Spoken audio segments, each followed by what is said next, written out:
Good evening, ladies and gentlemen. Welcome to the Rates&Lanes Podcast. I'm your host, Rico Muhammad. I will be joined here shortly by my co-host, Mr. Chuck Snow, and our special guest this evening, Mr. Mike Lampel, will be joining us. But before we do, let's jump over and get into the trend lines report from DAT for this week. And we're showing that the national average price of diesel fuel has dropped by 1.4 percentage points, which puts the national price of diesel at about $4.96 per gallon nationwide. Spot market tightens ahead of Labor Day weekend. So let's see here. My computer's freezing up on me.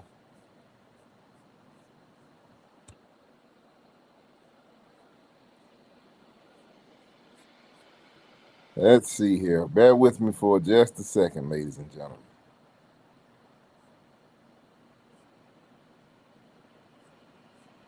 You know what? This is an old report. Doesn't look like DAT updated on us today. This is an old report.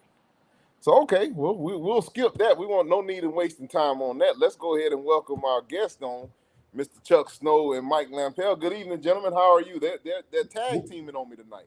We're doing great. And, I just want to tell our listeners, we've never done this before. We've got our guest and one of our hosts in the same room. And the second we finish this show, Mike is going to join me and we're going to celebrate Rico's birthday, which was the beginning of September, and we're going out for sushi together. And Rico isn't able to join us, and we know that sushi is his favorite food. We're going to make a spot for him at the table. We're going to bring somebody over from next door and say, "You sit in, eat for him." Please stop at the whale. Stop when you get to the whale. So, I thought it would be a great time. I always love having Mike on. Because he's a wealth of knowledge. And I really thought that tonight would be a great time because there's so much going on with the economy. We've got inflation. We've got some compression in freight rates. Diesel fuel is all over the place. It's just gone down a cent this week. But I think our listeners really need some help sometimes in navigating the uncertainty or the road to uncertainty. And I don't know anybody better than Michael that can make some sense out of things. Because if you read, if you read one paper, it says we're heading very quickly into a recession, and another financial writer will say, in another paper will say, no, we will avoid it. It'll be a soft landing. A third says, and all sorts of stuff. So, Mike, what the heck is going on right now? Well, the old joke, right? What's the difference between a recession and depression? Yeah. A recession is when my next door neighbor loses a job. A depression is when I lose my job. Right. And it's the same thing about soft landing. Look, we talked about this a year ago, and we said, rates are going to go up, and what's going to happen? Interest rates, not freight rates. Well, because also the American economy is now service-based economy. Yeah, right. Except, and there's the except part. It became a service-based economy because over 30 years, all the manufacturing jobs were shipped overseas. Right. Now they're all coming back. Yeah. Or a big chunk of them are coming back. Yeah. Right. And on top of that, now what you have is, of course, Rico, myself, you, we're about to be turning 25 very soon. That ship has sailed. Yes. We're finally going to be wards of the state. They can pay us to get up in the morning instead of us paying them to get up in the morning. So I think, the demographics are a good example. I mean, in Canada, now, in 2012, 13% of the population was over 65. Now it's 19%. Wow. When you look at countries like Japan is 25% over 65. And they've got a serious problem there. Oh, yeah. I mean, pretty soon they're going to turn out the lights, the last guy out. Yeah. So you get 3.5% unemployment, and everybody's screaming, we don't get it. So why? Don't you guys read demographics? So there's so much going on, but I think from the inflationary perspective is not going to go away. They can keep jacking the rates up, but it's not going to go away because as you and I talked earlier, you go to a restaurant, there's one guy serving 20 people. Yeah, I've seen that. And he's looking at the guy saying, since I'm serving 20 people, you're paying me $10 an hour, and now I'll take $30 an hour because it's me serving 20 people. Right. So basically double and triple my pay. Yeah. That inflation, but at the same time, from a trucking perspective, transportation perspective, for the people who are small operators, keep a close eye on your balance sheet. Don't get overstretched, because one of the things that's going to happen is the banks are going to change their rules fast. They're doing it already. Right. And what that means is if you're overstretched, if you got equipment loans, you got, rents due, and you're living back and forth on the line of credit to run the company, you may find yourself that you got to get a call from the bank saying, okay, we're going to cut the line of credit in half. Right. And all of a sudden you're on the wrong end of the mustard and the mayo. You're like literally, you're covered in mustard and mayo. You're like flat on the road. Yeah. And then you have your customers, which you got to be careful of. I mean, Bed Bath & Beyond is a good example, right? They were probably huge trucking clients. Oh, of course. Everything that they sold was brought in via truck.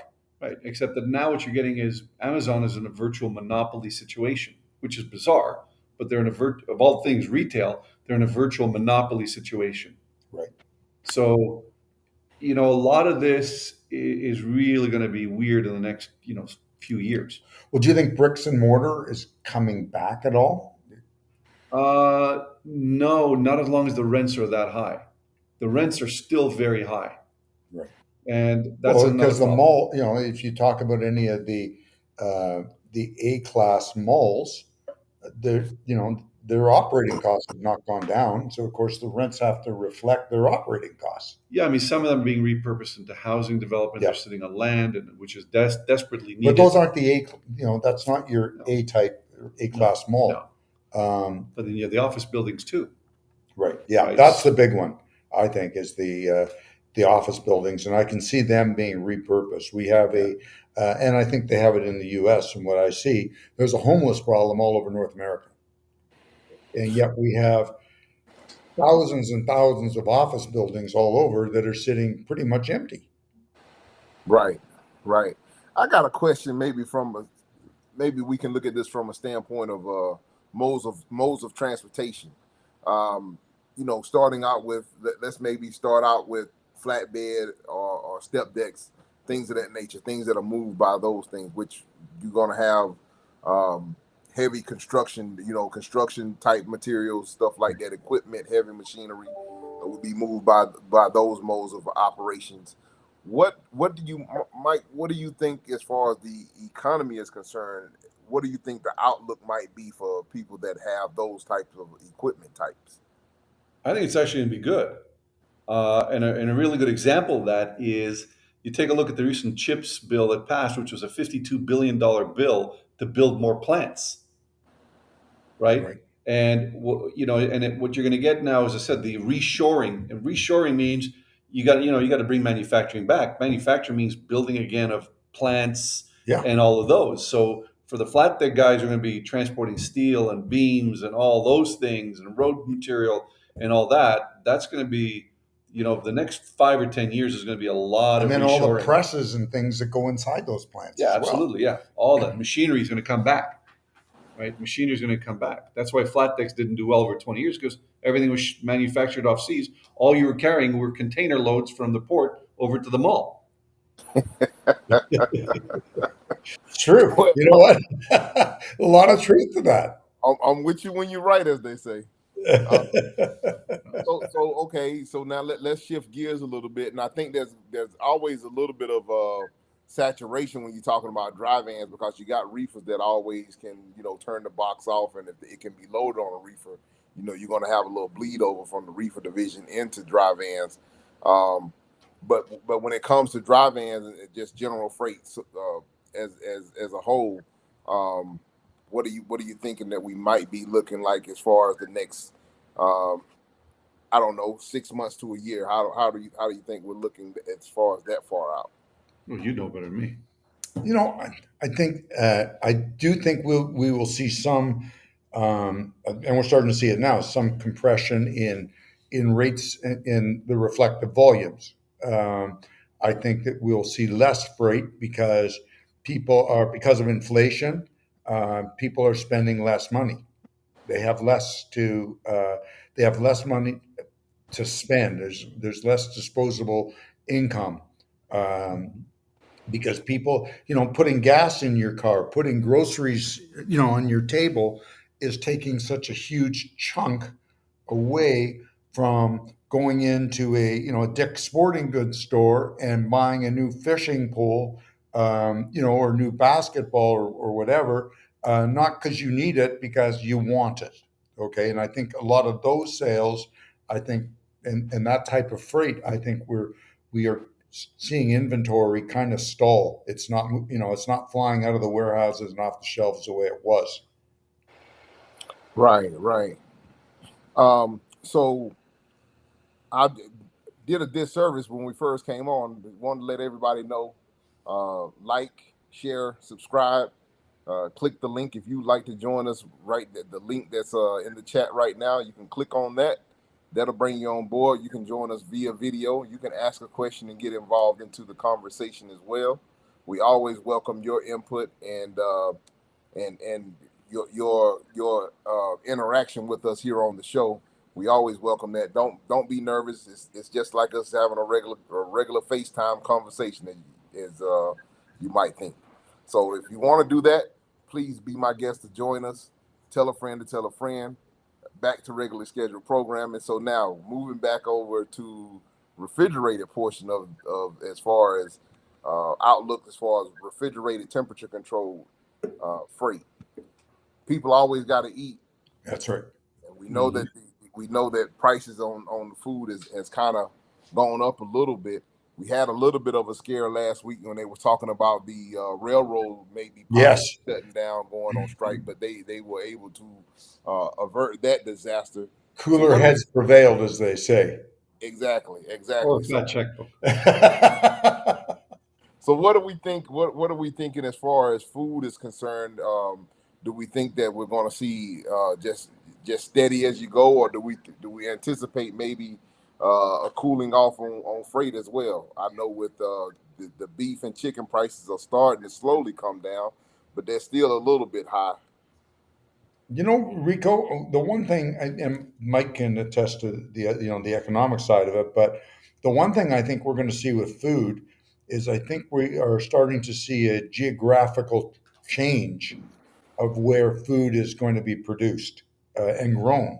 I know that some of the big berry growers are now paying serious attention to Canada for an alternative to California, because they don't want to play in that sandbox any longer. It's too volatile. Just everything, weather being number one, and number two being water. There's just not enough water in a lot of the regions in California to continue being the agricultural cornucopia that it has been historically. How the hell do you have such a strong agricultural base with no water? That's insanity. Yeah. Well, no, Yeah, you right now, I mean, the States has a very, very serious problem. One of the biggest lakes is Lake Mead, and that's right now severely down. And I just read a report that there's a reservoir that is right now 24% of where it should be. And it supplies water to, I think they said, somewhere in the area of about 5 million people or 50 million people in the Southwest. The food prices are going to go higher if combined with what's going on in Ukraine, then the water shortage. So I think for a lot of people, they better pray for a really snowy year, because if the snow doesn't materialize this year, then by next spring, a lot of those lakes and rivers are going to be really depleted. We've had our own And they're drought in desperate here. shape now. Yeah, we've had our own drought here in southern Ontario. It's been the driest I can ever remember. And I'm born and raised here. And I think I don't want to digress too much, but I think for an overall investment for anybody listening, not here to give investment advice, but I think anything to do with water, I Well, think is just I think the next world war will be not over oil, it's going to be over water. And I think that we've been lousy custodians of our water, and it's starting to have an effect on, Yeah, you still got the crisis with water going on down here as far as Jackson, Mississippi.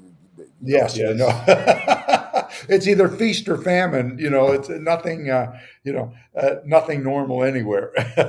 and closer up your way, Flint, Michigan still hadn't gotten their water situation fully Well, straightened a out. lot of that, this is going to be a long conversation for another day. But if you want to know what it's all about, one of the most, one of the best investors in Wall Street is a guy by the name of Bill Ackman, Oh yeah. who owns a firm called Pershing Squared.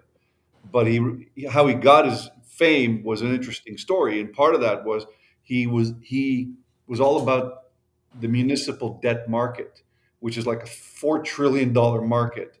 Um, Listen, the system was designed to break down all the Jackson, Mississippi, all the municipalities were able to raise a lot of debt, and it was structured in such a way that the debt had to be repaid no matter what, and therefore they cut back on everything from police and education and water treatment and everything else to make sure that the bondholders got paid.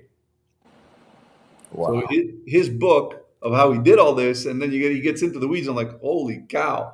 And you realize just how the system is stacked up against them. Yeah, that would take us down a rabbit hole right there. Oh yeah, it's a huge market. It's a $4 trillion debt market, which has to be repaid So, and the Interesting. bondholders get repaid. at your expense. Well, they get paid before that new water filtration system gets built or gets installed. And Yeah. that's where, It's a long story, yeah. but I think, but Chuck is right. The water issue. So back to the food, the reefers, and all that. What you're going to get is a price substitution effect. I mean, if you think about it, for the last 8, 10 years, people are on a vegan diet, vegetarian diet, except for that vice president from Beyond Meat who bit the nose off of somebody. I guess he.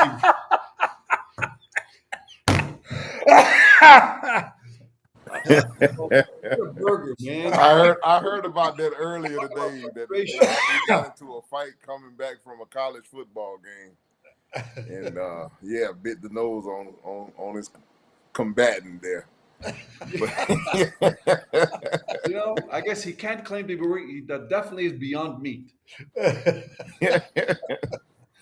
Yeah, that was a wild one. That was a wild one. I mean, a lot of crazy stuff is taking place, and I'm going to use stuff as the logical word. But I think now what you're going to get is there's still the same quantity of meat, except instead of beef, it's going to be chicken.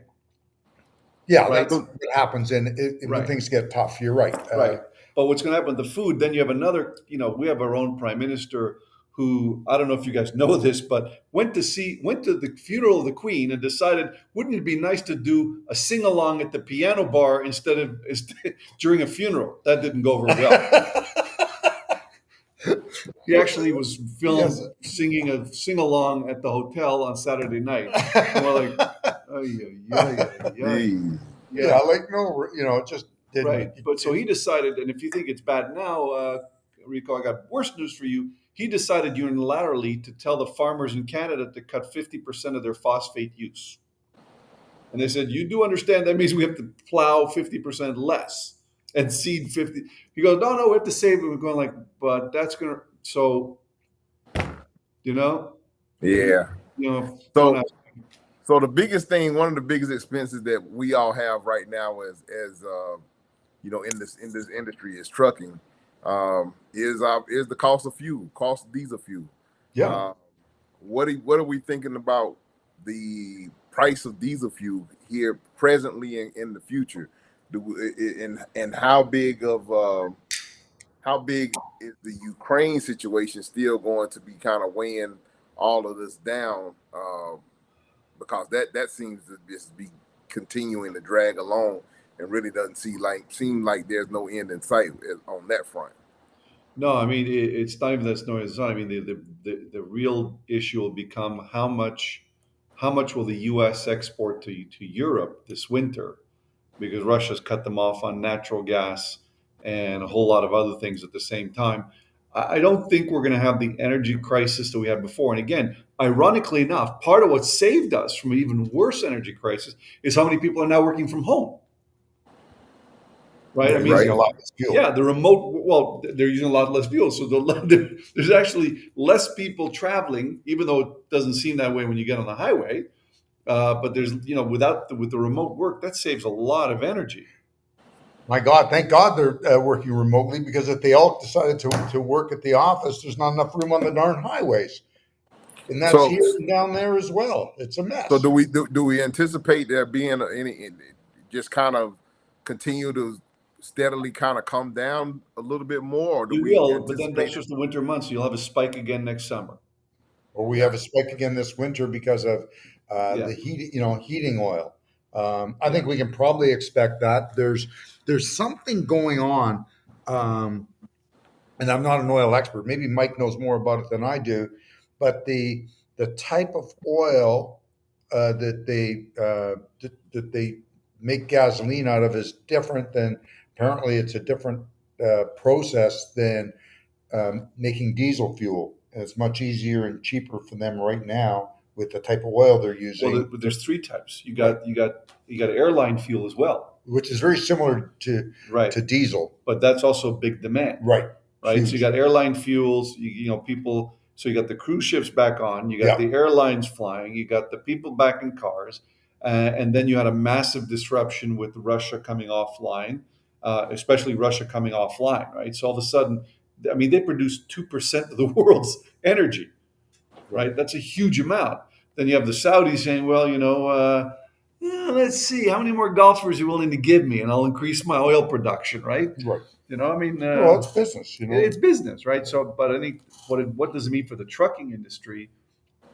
Again, you got to make sure you don't get overextended, because prices now rise very fast. Right. So you could find yourself with a 50% increase in fuel in like 3 months like that. Yeah.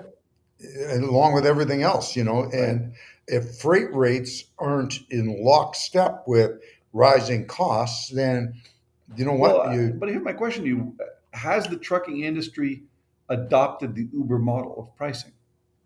Yeah, we did we certainly I mean, did. Uber's in the trucking industry. Yeah. But I mean, they're spike pricing. Yeah, you know what, we have through our definitely through the spot rate market, and when there's too many trucks and not enough freight, which is where we are right now, the rates tumble, and when and for the last, prior to about 3-4 months ago, rates were sky high because there was enough volume and scarcity of trucks. Now all of a sudden, trucks seem to be more plentiful for whatever reason, and there's a lot of owner operators that threw their hat in the ring in the last 3 years or 2.5 years, have decided that it's not that lucrative, sold their trucks, did okay by selling their trucks, and gone back to work for some of the big companies that are willing to pay them very well. Walmart starts seasoned truck drivers at, I think, $80,000 or $90,000 a year. That's right. So I got a couple of questions for you. Then I want to share some information with you. So, what is the current replacement rate of truckers? Of trucks or truckers? Truckers. Trucks are just what the truckers drive. So that's a different story. But the truckers are it. You mean the turnover rate? Well, there's the turnover rate, and then there's the replacement rate, which is I'm not sure of the answer to that question in particular. Yeah. What do you mean by replacement? So you got a guy retiring and a guy coming in. So the attrition. So there's a lot more guys my age leaving the industry than there are guys your son's age coming into the industry. Mike's son is just taking on his first real job up in the Arctic, and guys are just, or people in general, are not clamoring to get into the trucking business and get behind the wheel of a truck, because unfortunately, through the fault of a lot of people, and the industry itself is to blame, so is the government, and so are shippers and receivers and four-wheelers, and we can throw the blame all over the place.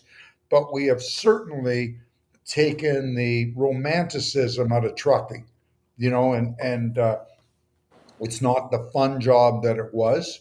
There's a lot of rules, there's a lot of regulations, and a lot of restrictions. And people would rather, Rico, your daughter's a prime example. Goes to university or to college, gets a degree in computer sciences, and the world is hers. And when she gets her job, when she's out of school and she finishes work at 5 or 6 p.m. She can go out with her friends or go and take up a sport or a hobby or do whatever she wants to do. Think of the trucker. He finishes his shift and he ends up at a truck stop somewhere in Nosebleed, South Dakota, and he's just about out of hours, and there's no place to park his truck, and and there's no place to have dinner because they're closed, because that's just the way it is, and that's the life you live. Do you really? How long are you going to do that for? And the pay, although it's not bad, you're working double time. Yeah, it definitely the luster has definitely been taken off of the industry as far as it being something that people enjoy to do or look forward to getting into. I mean, I remember as a little boy, it was so romanticized about the whole trucking industry. We would always it wasn't a common it was common for children when I was coming up to be like, hey, I wouldn't mind driving a truck. I want to be a truck driver, and of course, always going down, seeing the people Oh yeah. doing the.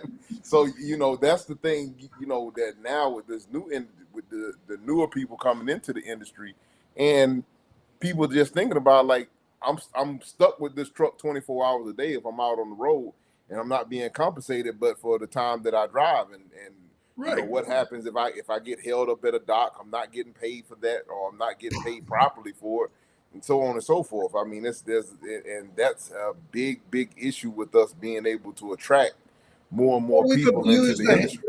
yeah, we all of us, okay, the trucking companies, the shippers, the receivers, like I said, the government, we have abused the living hell out of these people, more than anybody else. The poor driver drives to get to um, that delivery on time. He's got a sealed load. There's a seal. The receiver breaks the seal, okay, with a great big set of pliers, of snips, and he knows damn well that the load of whatever it is, of hamburgers or whatever, have not been tampered. And they say to the driver, "You wait in the truck, driver. We've got to recount and make sure that the product is on there." Like, what sort of, come on, guys. Even if it's not on there, the trucker didn't take it. He's not responsible. The shipper's responsible. But that's the sort of thing. So somebody gets, they get all excited. Their first big trip, and they finally bust their back to get to that delivery on time, and they're treated that way. And after about 5 or 6 times, the the shine is off that ring. Yeah, yeah, But at the same time, though, you talked earlier about Walmart and others. The corporations, though, are going to adjust to that labor. So, in a sense, though, as much as the independent truckers versus the Right. corporate drivers for years, the corporations are actually going to bring back a living wage They're doing that now. plus standard of living plus all these things, Yeah. which is necessary. Yeah. Well, another portion that I want to throw at Mike, Chuck. I know you love this conversation that I'm fixing to bring up, but we always talk about we were talking about here lately the electric trucks, but I'm starting to see more and more. Besides the electric truck, I'm starting to see more and more of these software companies are starting to put all the stuff out there for the autonomous trucks, which doesn't necessarily require the electrification, but now you may have a driver in the truck, but he may not necessarily be driving.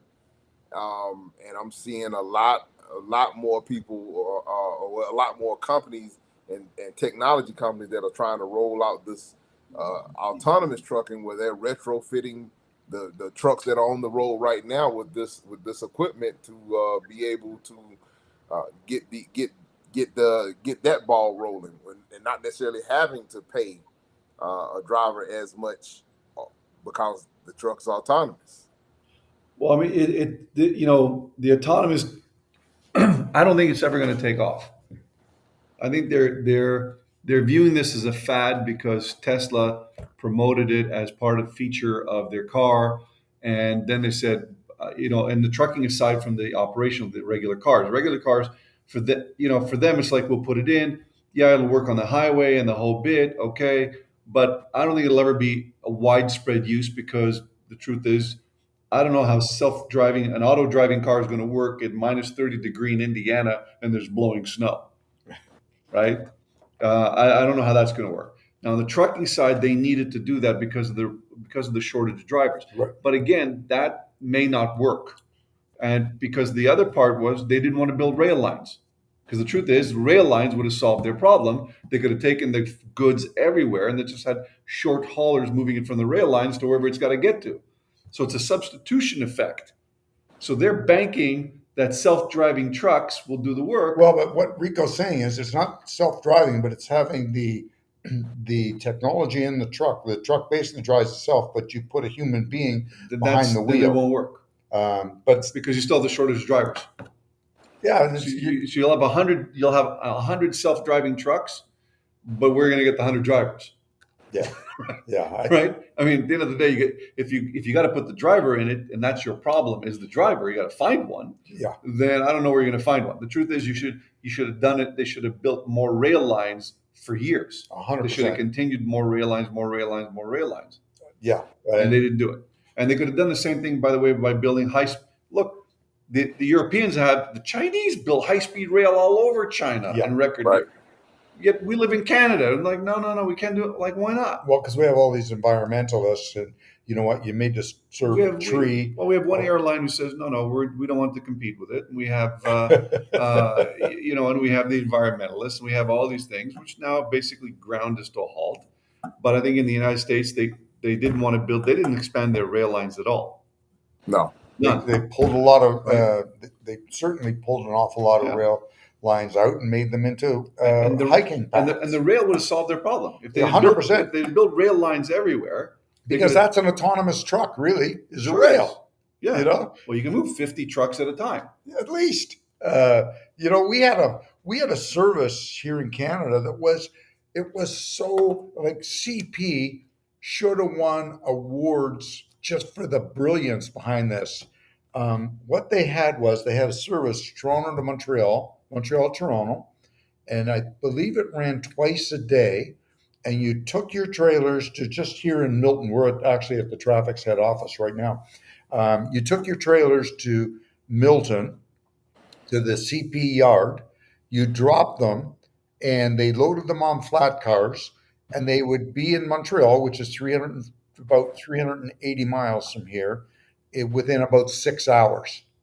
And they would unload them, so you could send a truck to Montreal with a trailer, have him deliver his load, go to the CP yard, pick one up, deliver that one, load one, put it on the train, load the other one, get his sleep, and drive home. And that's what people were doing. And they were being very creative. And then CP, for whatever reason, and they had a reason, of course, they needed the equipment, I believe, in the West, so they had to reallocate it. But that road from Toronto to Montreal is probably, number one, it's the biggest truck lane. It's the Windsor-Quebec City corridor. Yeah, well, especially the Toronto-Montreal portion is first of all, it's the most beat up lane in the world for rates. They're all over, people just do stupid stuff.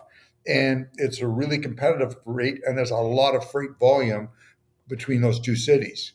And it worked wonders environmentally and everything else. And it's a great model, which any rail, if we had more rail lines, we could duplicate other places to take some of the pain out of the trucking industry. And you know what? The truckers and the rail guys used to fight like cats and dogs, but we have learned to work very well with our rail partners as an industry. It's two industries helping each other. It's an incredible relationship.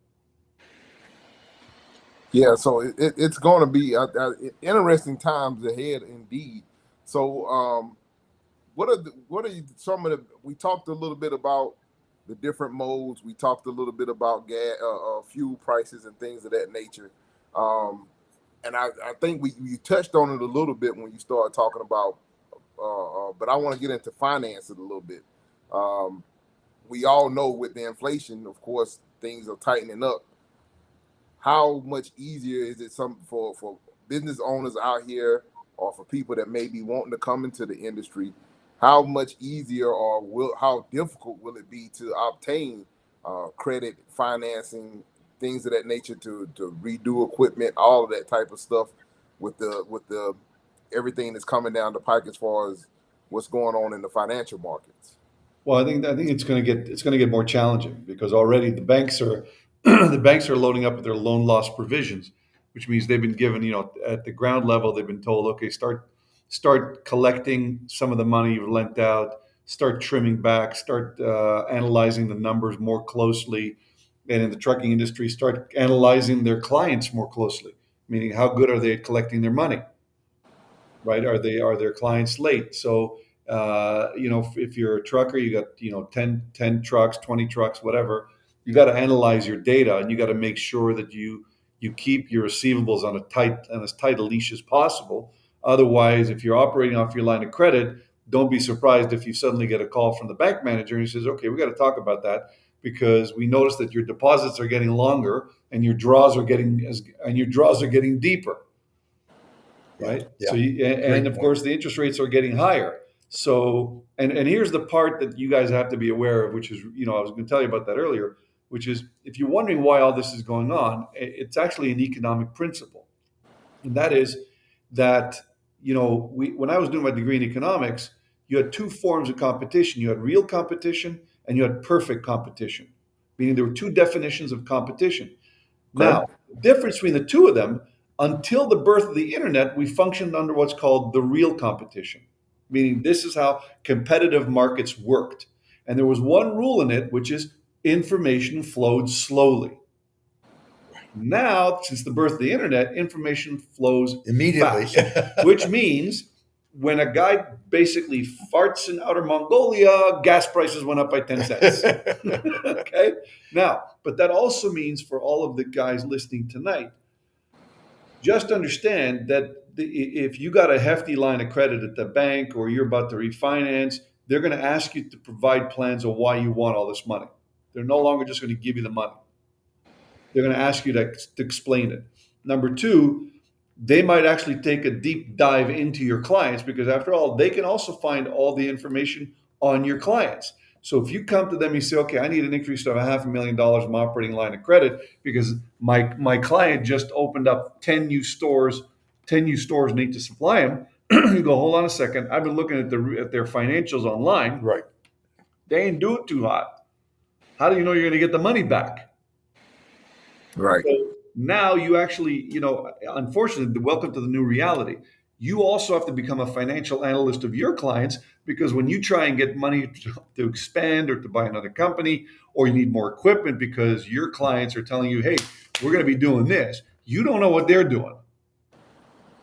But whatever you don't know they're doing, your bank guy probably does know what they're doing.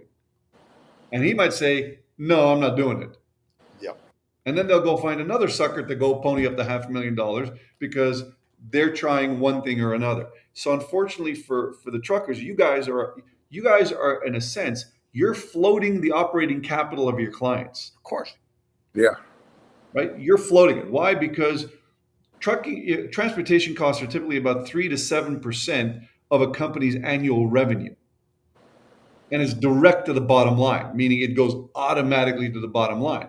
So if they're going to get an extra point out of you or an extra quarter point out of you, that's going straight to their bottom line. So which stands to we have to make sure that when it comes to negotiating, we got to make sure that we get our negotiating skills up to par because we need every cent. We got to scratch and claw. Yeah, I think in the past, in the trucking industry, you guys never negotiated terms. Now you have to negotiate terms. Yeah, and I think and there are some very large companies out there that are asking for 60 and 90 and 120 days. And I just want to remind our listeners, I don't care what the freight rate is, do you folks want to be truckers or bankers? Because when you start offering, first of all, from my experience, quite often, it doesn't matter who the company is, at 60 days, it's a long time, and a lot of things can happen in 60 days. And then you I go to a can't. freight company, Oh, you get and then killed. and then you get raped. Yeah, well, then you're going to have to pay for 2 terms, 2 spins on that money because they charge you in 30-day truncheons. One of the other things I want to just remind our listeners about banks, although banks are great when things are great. They have a great motto: "We give you money when you don't need it. We take it away when you do." That's so true. There's a lot of truth to that. But one of the things that happens with banks is, even if you have a trucking company that's doing well, quite often, if the trucking industry isn't doing well as a whole, they will start cutting lines of companies that are doing well because they get the orders from Wall Street going, you know what, watch the truckers. Things aren't good for them right now. And the other way, hey, trucking's good. Give them money. They work both ways. So just remember, you really want to be careful how much you expand in the next little while. And that's why I said to you, I think several months ago when we talked about it, I said, I'm in favor of, if I got a client and they owe me like $100,000 and the factoring company is going to take 5, I'll tell you what, I'll give you a 2% discount if you pay me. It's the same thing, right? Rather than paying the factoring company the 5, you tell them I'll give you 2 if you pay me now. Well, you don't have to. The beauty of that is, of course, you don't have to. You don't have to sign up with the customer. There's no long-term relationship there as far as the financial end of things. You take a 2% discount and you get paid and you've got your money. Exactly. Which is still expensive. It's still 20, if the customer pays you in 30 days, that's and you 24% take a year. Yeah, that's a lot of money, 24%. Yeah. That's like, well, that's the same as you pay on a credit card. Yeah. But the reason I say that is because I think it's a good conversation to have forward with a lot of your colleagues. Is you guys are in the finance business now because all of it is interconnected. Yeah, it's all interconnected, and you have to keep an eye on things because the whatever your client does, you could find yourself basically Bed Bath & Beyond goes like this, and now suddenly you're out of $500,000. Right. Doesn't, yeah. Right? And you could have the other thing. I just want to remind our listeners, and this can happen. You have a customer that's very healthy, and they owe you a ton of money, and all of a sudden their customer goes under. Okay. And you have and I'll use Bed Bath & Beyond again. Rolls downhill. You got it. And that's what happens. So you could have a customer that you're hauling towels for, let's just say from one of the mills down in Georgia or South Carolina, and they're a great customer and they look after you and they pay you immediately. And Bed Bath & Beyond is their biggest customer and they owe them $5 million. And one morning they find out they're not getting that $5 million and they can't meet any of their obligations, including what they owe you. You're done. Now, to address that, I mean, the reason you're asking these questions, I think Chuck is too, and a lot of people are, is you talked about interest rates. But it wasn't just interest rates. We've had basically a 14-year party of credit to everybody, which meant even companies that should have gone out of business 15 years ago were able to keep getting more money to operate. So our compatriots, our truckers, didn't have to worry about this because even though this guy was drowning in debt, the bank just kept giving him more. Right. So now it's happening. It's now time to squeeze that liquidity, and they're time so the risk of companies going out of business is back on. But it's just that we're not used to that because for 14 years, since November of 2008, when the country almost collapsed, they just started flooding the system full of cash, and they never stopped. Now they're starting to slow. What you're feeling is not them stopping. They're just slowing down. And this is the So period that's slowing down. Michael is so right on stuff because I remember it was around 2008 and he was at my house and he said, whatever you do, buy Ford stock. And I didn't listen to him. And man, that because the stock was it was, $2.79 when it's low. yeah. And it just, Yeah. I could have become very wealthy on that. man, so with all of that being said, because like you say, it's not now we're getting to a point to where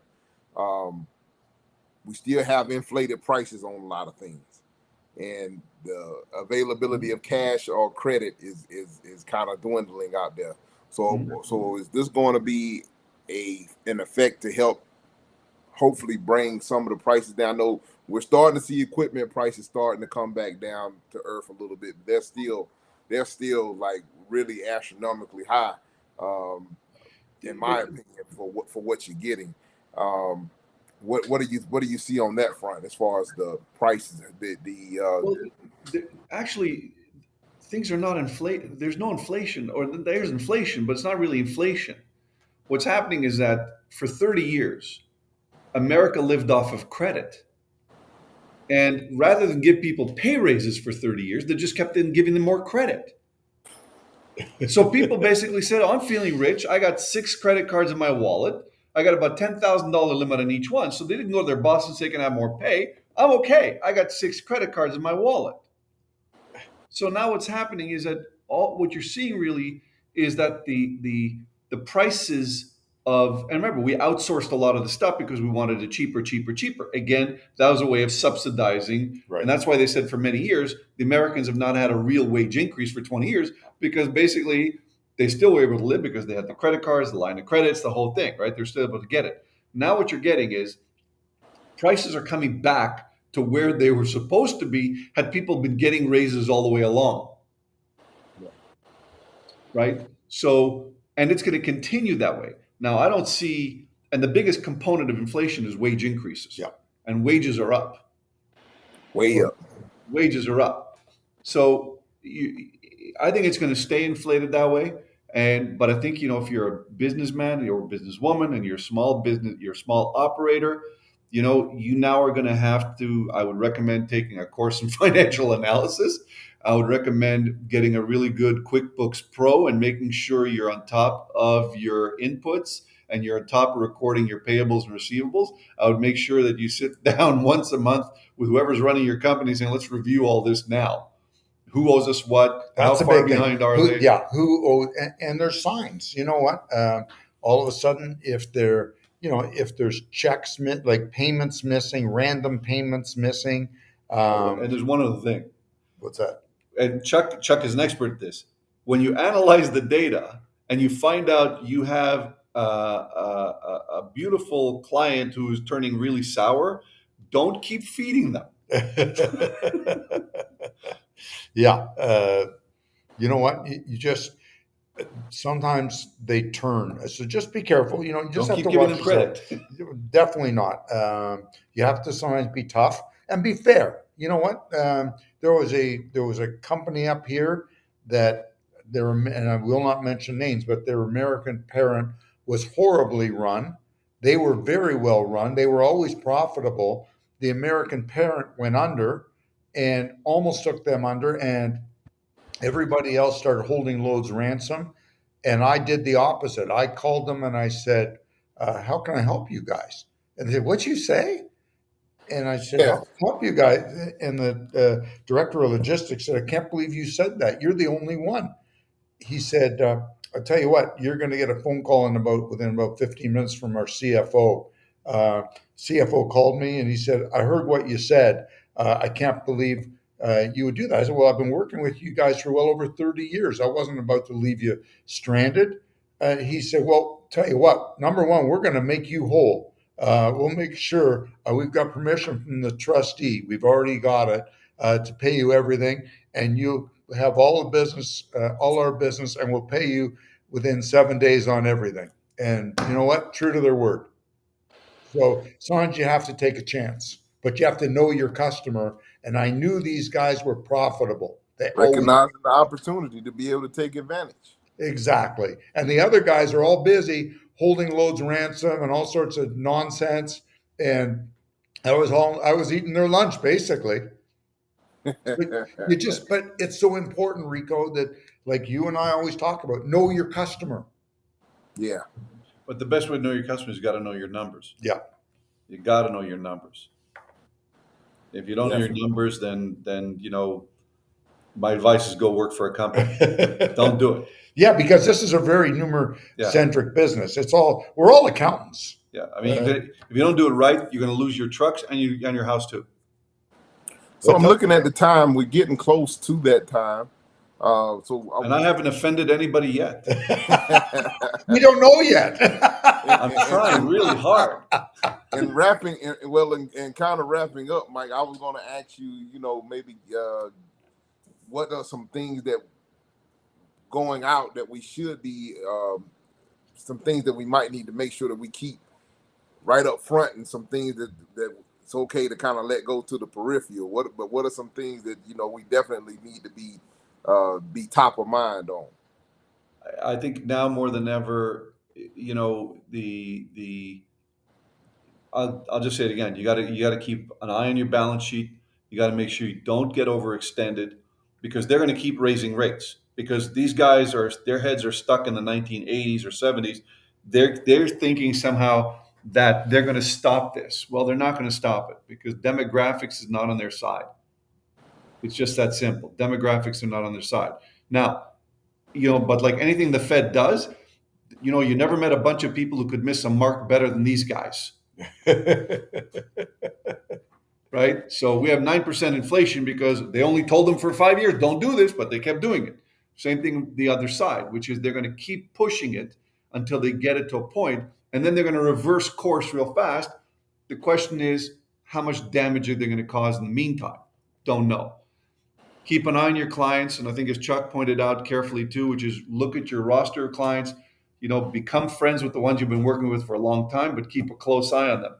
And the hardest thing, though, is going to be that you got to cut your losses. If you got clients that are owing you a lot of money and they're just not getting any better, and you got to go dig down deep. Otherwise, you're going to look at your line of credit, you're 50% drawn down, the news is bad on the company, the bank manager's reading it, you haven't read it, you get a call, and you're not going to be happy about what that person's going to tell you.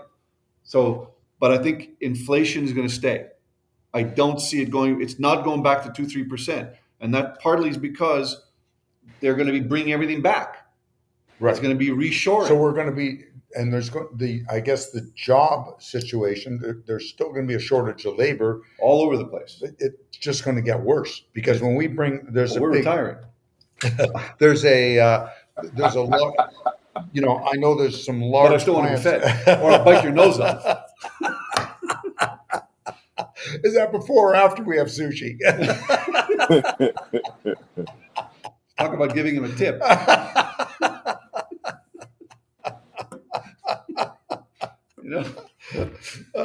I tell you, people are getting real nasty out there. Yeah, but you know what? I just think that people, we need to be careful who we're dealing with. I think we err on the side of caution. Make sure you're getting paid. Know your numbers, and keep an eye on things, and watch.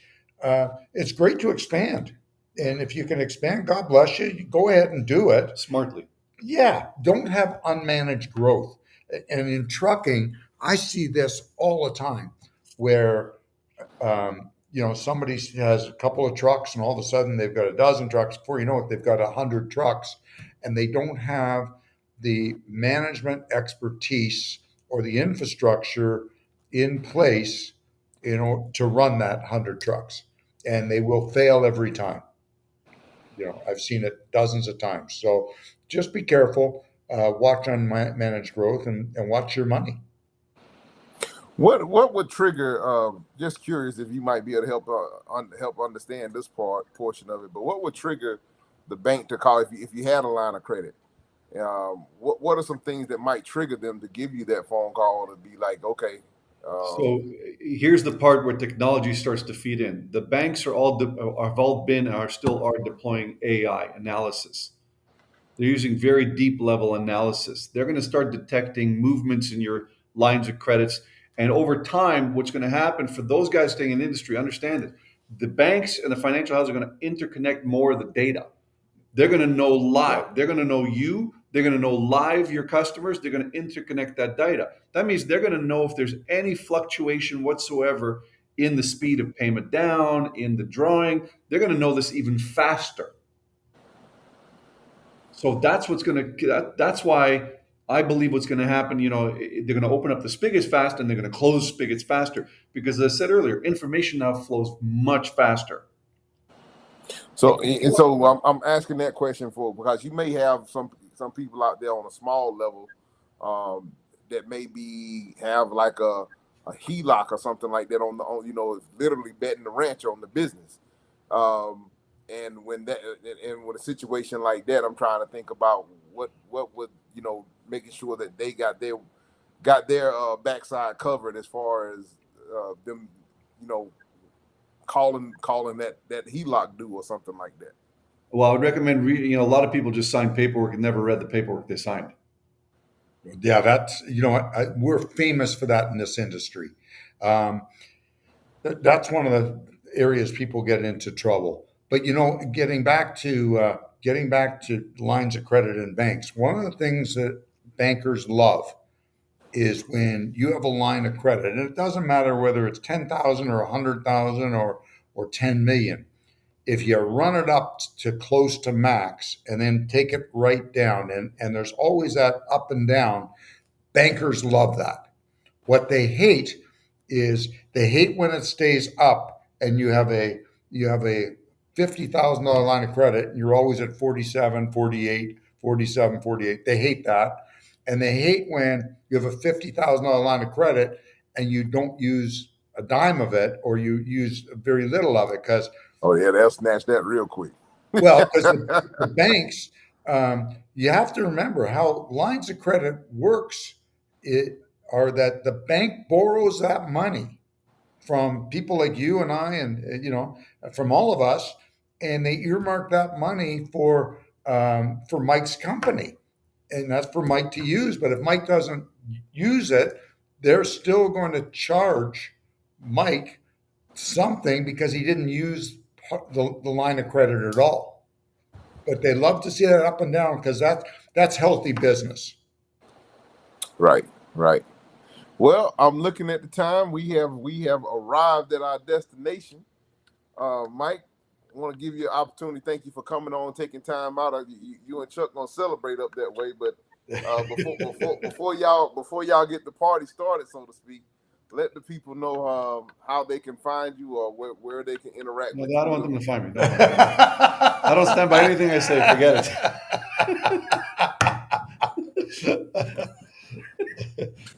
Forget it. I'm not responsible for anything I say. Forget it.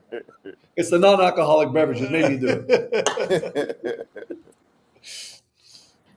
But I mean, how can they get hold of you, Mike? Call him. Seriously, call him. He'll if you got questions, michael.lampel@gmail.com.